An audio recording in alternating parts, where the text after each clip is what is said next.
Assalamualaikum warahmatullahi wabarakatuh. Bertemu kembali dengan saya Aziz Alimul Hidayat. Video kali ini saya akan mengenalkan laboratorium keperawatan. Bagi Anda yang belum praktek di laboratorium keperawatan atau di rumah sakit, maka perlu mengenal laboratorium keperawatan. Apa saja yang ada di dalam laboratorium keperawatan? Mari kita lihat video selanjutnya. Inilah gambar dari video lab keperawatan yang depannya adalah ada triase, ada sistem transportasinya, ada stationnya. Nah, ketika masuk ada label merah, kuning, hijau, hitam yang menunjukkan tingkat kedaruratan atau tingkat tindakan dari pasien itu sendiri. Nah, ini ada laboratorium keperawatan yang ada di Universitas Muhammadiyah Surabaya. Ada ruang observasi di situ, nampak sekali. Kemudian ada ruang tindakan, ada ruang resusitasi. Ini ruang tindakan, perangkat ventilatornya lengkap, kemudian ada monitor pasiennya, kemudian di situ ada proses pembelajaran mahasiswa ketika bagaimana menangani pasien dengan kondisi emergensi. Ini ruang tanda merah yang menunjukkan kondisi yang mengancam nyawa yang perlu diatasi. Di situ ada lengkap juga, ada ventilatornya, ada DC shocknya, dan ruang resusitasi. Nah, ini adalah gambaran dari troli emergensi, yang itu ada obat-obatan emergensi yang dimana pasien membutuhkan tindakan segera. Lengkap isi troli emergensi itu. Oke. Nah, selanjutnya kita lihat, nah ini gambaran display alat-alat emergensi khususnya di ruang gawat darurat. Ada pinset, ada kanula, kemudian ada jarum infus, bagaimana melakukan nanti untuk dipakai tindakan-tindakan keperawatan. Ada cairan, ada ya semacam bagaimana menangani pasien di gawat darurat itu. Oke. Ada pinset di situ. Nah, di sini juga ada NG itu. Nah, di sini ada lihat laboratorium di keperawatan maternitas. Di situ mulai ada intra, ada antenatal, ada intranatal, ada ini adalah antenatal. Bagaimana kondisi gambaran terkait dengan pemeriksaan ibu hamil ketika pertama kali. Di situ ada meja konsultasi. Ini alat-alat display bagaimana menangani kasus-kasus keperawatan maternitas khususnya pada ibu-ibu bersalin. Nah, di sini kemudian kita lanjut pada laboratorium keperawatan medik dan bedah, masuk juga ada perawatan dasar. Ini adalah seperangkat bagaimana perangkat untuk keperawatan dasar. Kemudian di sampingnya juga ada perawatan medik. Ada beberapa kasus medik yang dicontohkan, ini memudahkan. Ini khususnya terkait dengan tindakan USD di situ. Nah, khususnya ini juga ada pasien dengan kondisi kasus bedah, bagaimana posisi pasien terpasang tracheostomi. Ini penanganan kasus yang ada di ruang medik maupun di ruang bedah. Ini dijadikan satu antara ruang keperawatan dasar dengan ruang keperawatan medikal bedah. Nah, untuk memudahkan bagaimana pasien mahasiswa mengenal diri terkait dengan ruang-ruang yang akan ada di rumah sakit. Tentu rumah sakit nanti akan ada ruang internal, penyakit dalam, kemudian ada berbagai ruang macam ruang bedah. Nah, dikenalkan di sini apa saja alat-alat yang ada di ruangan yang nanti Anda praktek ketika di lapangan.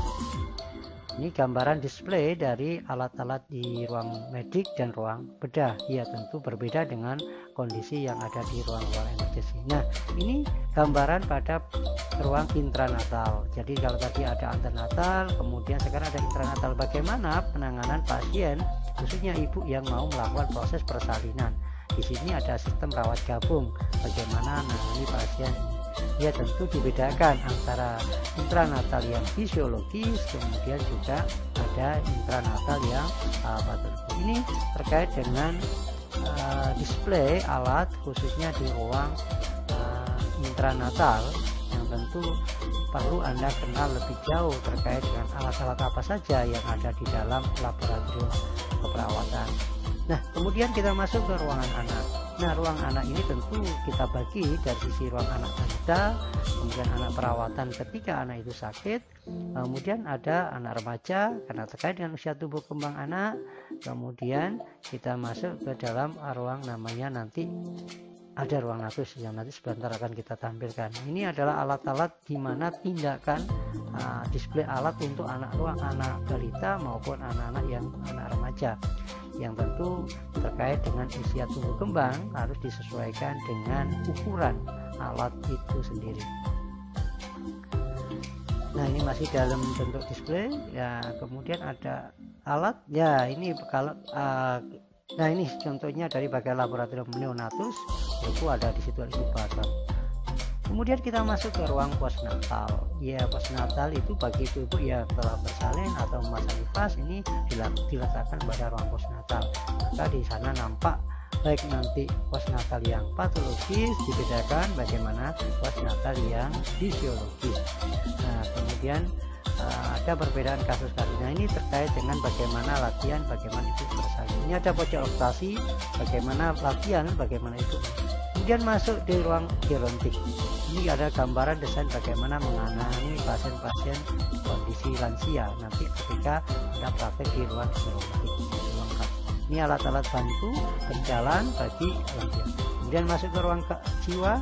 Ini adalah proses bagaimana ketika mahasiswa melakukan praktek perawatan jiwa, bagaimana melakukan diskusi, bagaimana menangani pasien jiwa dalam kondisi yang dengan seperangkat alat emergensinya, kemudian bagaimana melakukan penanganan pada kasus jiwa, kemudian juga bagaimana melakukan proses terapi aktivitas kelompok atau interaksi sosial. Ini di berbagai permainan yang dilakukan di dalam praktek keperawatan di jiwa di situ. Nah, ini adalah perangkat alat terapi aktivitas kelompoknya, nampak, kemudian alat terkait dengan kebersihan dirinya begitu. Kemudian kita masuk ke laboratorium keperawatan kelas. Nah, ini ketika mahasiswa akan menghadapi praktek di masyarakat. Di situ ada ruang penyuluhan, bagaimana mahasiswa melakukan praktek penyuluhan, bagaimana proses melakukan posyandu pada anak-anak. Di situ ada 5 meja yang disiapkan, bagaimana menangani ketika praktek keperawatan di masyarakat. Nah, ini nampak terkait dengan penanganan ruang laboratorium. Nah, ini adalah gambaran dari ruang laboratorium.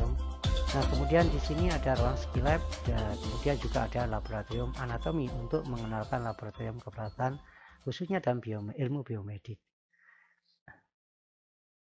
Demikian video pengenalan laboratorium keperawatan. Bagi Anda yang ingin mendapatkan video penjelasan lebih detail, maka ikuti video-video selanjutnya khususnya terkait dengan praktek keperawatan atau laboratorium keperawatan.